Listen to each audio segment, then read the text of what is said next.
Hey Eddie, what's that? Glad you asked. This is the LG G Vista.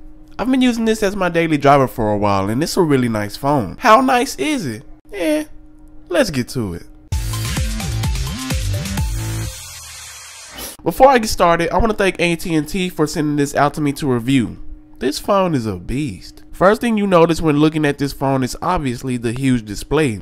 This display is 5.7 inches with a 1280 by 720 resolution. Usually I think a big screen without a 1080p or higher display wouldn't look good, but this display is very nice. It has very nice viewing angles and the display can get very dim and very bright at times. This is a great phone for someone who watches a ton of videos, movies, and plays a lot of games. While talking about the display, I also want to mention the very small bezels. So many people ask me if this was the LG G3 and I'm not surprised because it looks just like it. The back has a very nice feel and I immediately want to call it glossy, but this doesn't feel glossy to me. I don't like glossy things because it develops a lot of fingerprints, but that's not the case with this phone. Now with the 5.7 inch screen size, I think I have to use this phone with two hands, but I always found myself using it with one hand and honestly it's not hard to do. So the design of this phone is perfect for me and it doesn't bend either. Now the speed and performance on this phone is also very good. Doing normal things like taking pictures, playing games, making calls, or whatsoever you do on your phone, this phone can handle it. I've played very graphic intensive games such as Injustice with a ton of other apps open in the background and this phone still handles it like a boss. With the specs on this phone, which I'll talk about later, I'd expect this phone to have some lag and not be as speedy as other phones, but this phone has really surprised me on that.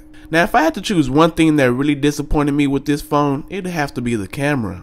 In decent lighting, this phone can take okay pictures and still get by, but with taking low light pictures, this camera is absolute cheeks at it. I often found myself carrying two phones when using this because this phone really slacks at taking pictures and that's something that I do a lot. So you've been seeing pictures that I've taken with this phone and you can judge them for yourself, but in the end, this isn't a camera that I can really find myself using. Now this phone has an amazing design, a very speedy operating system, quick performance, and a not so good camera. The last and definitely not least feature I want to talk about on this phone is the battery life. I use my phone very heavily throughout the day and this phone handles it like a piece of cake. With a 720p display and a 3200 mAh battery, this phone can last more than a day without charging it if you use it like a normal person would.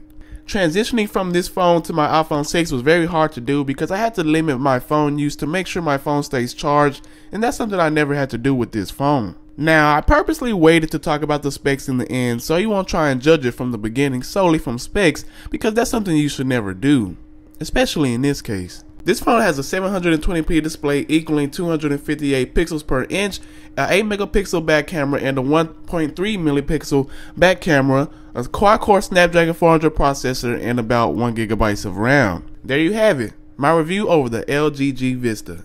Oh wait, I didn't mention the price. You can get this phone for $50 on contract with AT&T and $350 off contract, which is awesome. Now, could I get rid of my OnePlus One and my iPhone 6 and use this phone as my daily driver? I really wanted to say yes, but the only thing holding me back is the camera. Now, as a person who uses Snapchat and Instagram a lot, I really need a decent camera. If this thing had a better camera, then I could most definitely switch to it as my daily driver. And with that, I'll see you guys in the next video. Hope you enjoyed. Deuces, YouTube.